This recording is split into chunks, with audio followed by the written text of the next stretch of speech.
अहो आश्चर्य, हिंदुओं को हिंदुत्व के बारे में समझाना पड़ता है। हिंदुओं को हिंदुत्व की कसम दिलानी पड़ती है। हिंदुओं से कहना पड़ता है, कहो गर्व से हम हिंदू हैं, हिंदुस्तान हमारा है। हिंदुओं से कहा जाता है। पाकिस्तान में कहा जाए तो समझ में आता है, बांग्लादेश में कहा जाए तो समझ में आता है, मलेशिया में कहा जाए तो समझ में आता है, अरब कंट्री में कहा जाए तो समझ में आता है कि हम हिंदू हैं, कहो गर्व से हम हिंदू हैं, हिंदुस्तान, वहां समझ में आता है। पर हिंदुओं को हिंदुस्तान में कहना पड़ता है कि हिंदू होने पर गर्व करिए, क्योंकि बहुत से हिंदू ऐसे हैं जिन्हें अपने आप को हिंदू कहने में शर्म आती है। ऐसे लोगों को तो चुल्लू भर पानी में, बोलो, मरना क्यों है? ऐसे लोगों को चुल्लू भर पानी से मुंह धो लेना और अपना मुंह दर्पण में देखना चाहिए कि हकीकत में मैं हिंदू हूं। हिंदू हो तो हिंदुत्व के खिलाफ क्यों हो? हिंदू हो तो राम के खिलाफ क्यों हो? हिंदू हो तो राम मंदिर के खिलाफ क्यों हो? हिंदू हो तो कृष्ण के खिलाफ क्यों हो? हिंदू हो तो कृष्ण जन्मभूमि के खिलाफ क्यों हो? हिंदू हो तो हिंदुस्तान के खिलाफ क्यों हो? अपने आप से पूछना।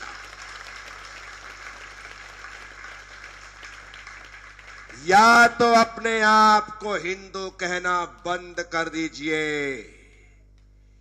या हिंदुस्तान और हिंदुस्तान में उत्पन्न हुए राम, कृष्ण, बुद्ध, महावीर जैसे महापुरुष के खिलाफ बोलना बंद कर दीजिए, क्योंकि आप उस सरजमी पर पैदा हुए हैं जहां पर कभी राम जन्मे, जन्म करके जिन्होंने इस भूमि को अपने चरणों से पावन किया, जहां पर कभी कृष्ण जन्मे जिन्होंने अपने चरण रज से इस धरती को पावन किया, जहां पर कभी महावीर जन्मे जिन्होंने अपने चरणों से इस धरती को पावन किया, जहां पर कभी बुद्ध जन्मे जिन्होंने इस धरती को अपने चरणों से पावन किया, जहां कभी नानक जन्मे जिन्होंने अपने चरण से इस धरती को पावन किया।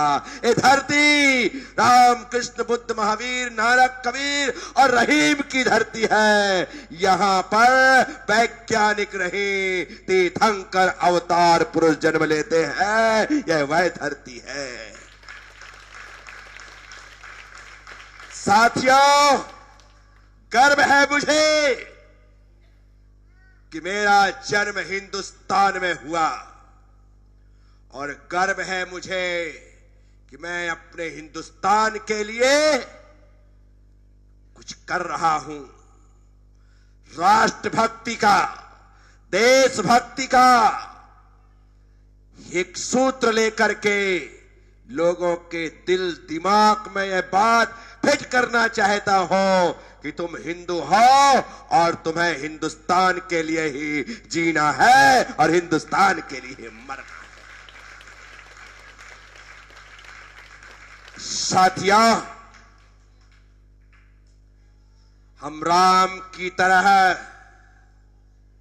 मर्यादा का पालन करें, हम कृष्ण की तरह कर्मयोग पर विश्वास करें, हम महावीर की तरह अहिंसा के रास्ते पर चलें, हम बुद्ध की तरह करुणा के पैगाम को जन जन तक पहुंचाएं। हमें वह करना होगा क्योंकि उनके आदर्श पर चलने वाले हम उनके अनुयायी हैं, हम उनके रास्ते पर चलने वाले लोग।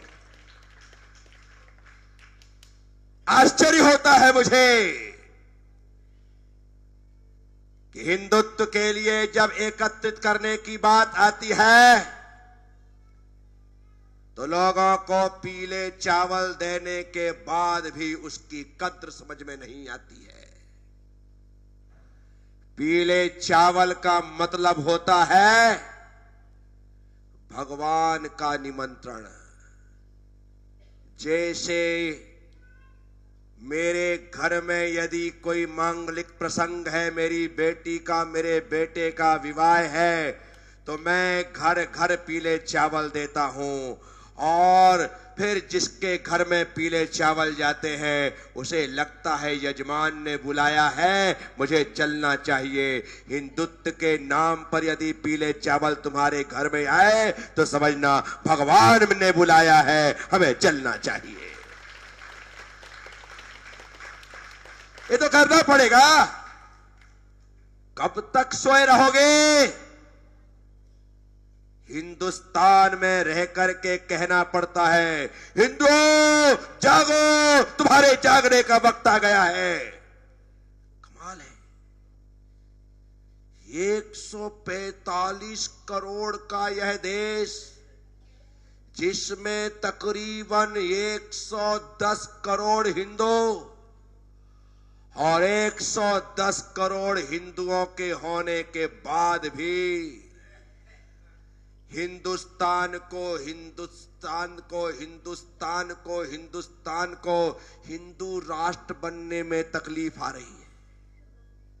क्या 105 करोड़ है, वहां पर हिंदू राष्ट्र बनने में प्रॉब्लम है, क्योंकि वे थोड़े से लोग नहीं, हमारे 105 करोड़ लोगों में तकरीबन 40, 45, 50 करोड़ लोग इस देश को हिंदू राष्ट्र नहीं देखना चाहते। उन्हें लगता है यदि हिंदू राष्ट्र बन जाएगा तो हमारे तो हाथ पैर कट जाएंगे, क्योंकि अभी तो हमारी राजनीति जातियों के आधार पर चल रही है। साथियों, हिंदुस्तान में जन्म लेने वाला, हिंदू हो, मुस्लिम हो, सिख हो, ईसाई हो, बुद्ध हो, पारसी हो, जो हिंदुस्तान में जन्मा है वो जन्मने के साथ ही हिंदू है। मैं जाति से जैन हूं, मैं धर्म से जैन हूं, जाति से जैन हूं, लेकिन जिस देश में जन्मा हो इस कारण से मैं हिंदू हूं। हिंदुस्तान में जन्मा हो और मुझे गर्व है कि मैं हिंदुस्तान में जन्मा। मैं परमात्मा से प्रार्थना करता हूं कि हे प्रभु, जब तक मुझे मोक्ष की प्राप्ति ना हो और इस बीच में जितने जन्म मिले, हर जन्म मुझे हिंदुस्तान में मिले। मैं अमेरिका में जन्म नहीं लेना चाहता, मैं ऑस्ट्रेलिया में जन्म नहीं लेना चाहता, मैं न्यूजीलैंड, थाईलैंड, कनाडा में जन्म नहीं लेना चाहता, मैं यूरोप में जन्म नहीं लेना चाहता, मैं इटली और लंदन में जन्म नहीं लेना चाहता। मैं चाहता हूं मेरा जन्म जब भी हो, जितने बार भी हो, हिंदुस्तान में हो। अब मैं ऐसा क्यों चाहता हूं, सुन लो मुझे। तुम भी कहोगे कि हे प्रभु, मुझे जब भी जन्म मिले हिंदुस्तान में ही मिले। अभी तुम तो चाहते हो कि अमेरिका की चमक दमक, इंग्लैंड की चमक दमक, इटली की चमक दमक, लंदन की चमक दमक, ऑस्ट्रेलिया की चमक दमक। और यार क्या लाइफ है, क्या जिंदगी है। जैसे लोग गांव छोड़ करके जयपुर जाना चाहते हैं, जयपुर वाले दिल्ली जाना चाहते हैं, दिल्ली वाले अमेरिका जाना चाहते हैं, सब आगे भाग जाना चाहते हैं, गांव खाली हो जाते हैं, वहां पर कोई नहीं रहते। लेकिन मैं कहता हूं हे प्रभु, मुझे हर जन्म भारत में मिले, सिर्फ इसलिए क्योंकि दुनिया में इकलौता भारत है। महेश जी, दुनिया में इकलौता भारत है, दुनिया में इकलौता, दुनिया में इकलौता, दुनिया में इकलौता, दुनिया में इकलौता भारत है। किसी भी देश को माता नहीं कहा जाता। आपने सुना अमेरिका माता, आपने सुना ऑस्ट्रेलिया माता, आपने सुना पाकिस्तान माता, आपने सुना अफगानिस्तान माता, बोलो ना, नेपाल माता, भूटान माता, बांग्लादेश माता, श्रीलंका माता, बोलो ना। आपने सुना भारत माता, सुना? सुना? क्या सुना? वाह वाह वाह। दुनिया इतनी बड़ी है, लेकिन इतनी बड़ी दुनिया में एक ऐसा देश है जिसकी माटी को माता कहा जाता है। जिसकी माटी को माता कहा जाता है, वो हमारा पड़ोसी 47 के पहले इसी का हिस्सा था, अलग होने के बाद अलग हो गया, लेकिन माता नहीं हुआ। माता वो बांग्लादेश, वो भी इसी में था 72 तक, अलग हुआ, माता नहीं रहा। अखंड भारत देखो तो अफगानिस्तान तक इसी में आता है, ये सब इसमें थे, अलग होते गए और अपनी मातृत्व शक्ति खोते गए। अपनी मातृशक्ति खोते गए। लेकिन जो भारत देश है उसे माता होने का गौरव प्राप्त है। वजह कारण रीजन सिर्फ इतना है कि इस माटी ने तीर्थंकर अवतार पुरुषों को जन्म दिया। जो माटी तीर्थंकरों को, अवतारों को जन्म देती है, उसे माता होने का गौरव है। बाकी आप उठा करके देख लेना, किसी भी धरती ने भारत के अलावा तीर्थंकर अवतारों को जन्म नहीं दिया। तो जिसने जन्म दिया उसे माता कहा गया, उसे माता। तो मैं परमात्मा से प्रार्थना करता हूं कि हे प्रभु, मुझे मोक्ष जाने तक जितने भी जन्म मिले, हर जन्म मेरा भारत में ही हो। हर जन्म मेरा भारत में ही। साथियों, मैं आप सबसे कहता हूं, हिंदुस्तान में जन्मे हैं हम। ये माटी अत्यंत पवित्र और पावन है। इस माटी के तो आप कहीं से भी एक टुकड़े को उठा लो या अपना हाथ कहीं भी यूं रगड़ दो और यूं माथे पे लगा लो, तो माथे पर लगाने के साथ ही ये आपके बापू गांव की माटी नहीं होगी। आपने यदि बापू गांव की माटी को यूं लगाया है तो समझना नेमिनाथ के चरणों की माटी को अपने माथे पर लगाया है। ये वो माटी है अत्यंत पवित्र और पावन। तो हिंदुत्व की चर्चा हिंदुओं से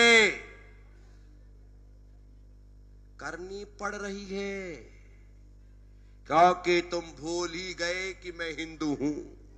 तुम्हें तो याद ही नहीं है कि मैं हिंदू हूं। हर व्यक्ति ये सोच करके बैठा है, मैं जैन हूं, मैं ब्राह्मण हूं, मैं क्षत्रिय हूं, मैं जाट हूं, मैं गुर्जर हूं। बोलो, क्या मान रहे हो? मैं जाट, लगा खाट, दिखा ठाट है, एक दिन लगेगी बाट।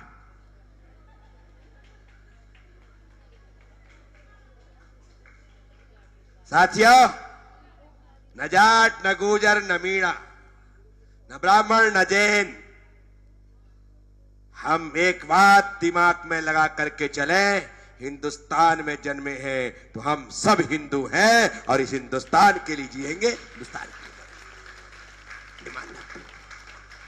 ये मानना पड़ेगा हर व्यक्ति को। शादी विवाह के लिए जैन बनिए, ब्राह्मण बनिए, जाट बनिए, मीणा बनिए, गुर्जर बनिए, चौधरी बनिए, जो बनना वो बनिए शादी के लिए, क्योंकि मुझे अपनी बेटी देना है, उसकी बेटी लेना है।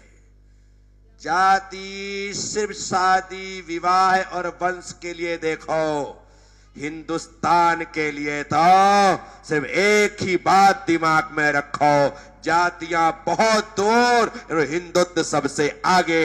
हम हिंदू हैं और हिंदू रहेंगे। साथियों, इस समय राष्ट्रीय स्वयंसेवक संघ पूरे देश में अपने 100 वर्ष पूर्ण होने पर शताब्दी महोत्सव के रूप में विराट हिंदू सम्मेलन का गांव गांव, नगर नगर, शहर शहर में आयोजन कर रहा है। मेरे ही सानिध्य में दूसरा आयोजन है। चाकसू में अभी विराट हिंदू सम्मेलन था और ये बापू गांव में दूसरा हो गया।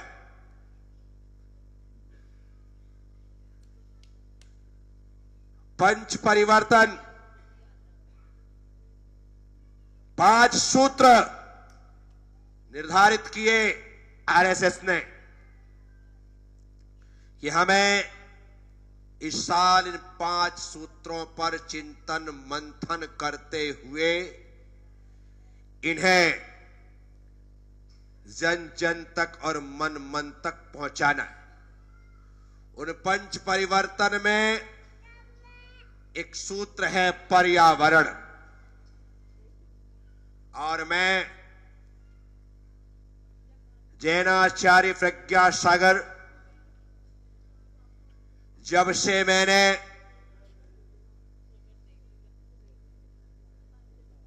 यह पढ़ा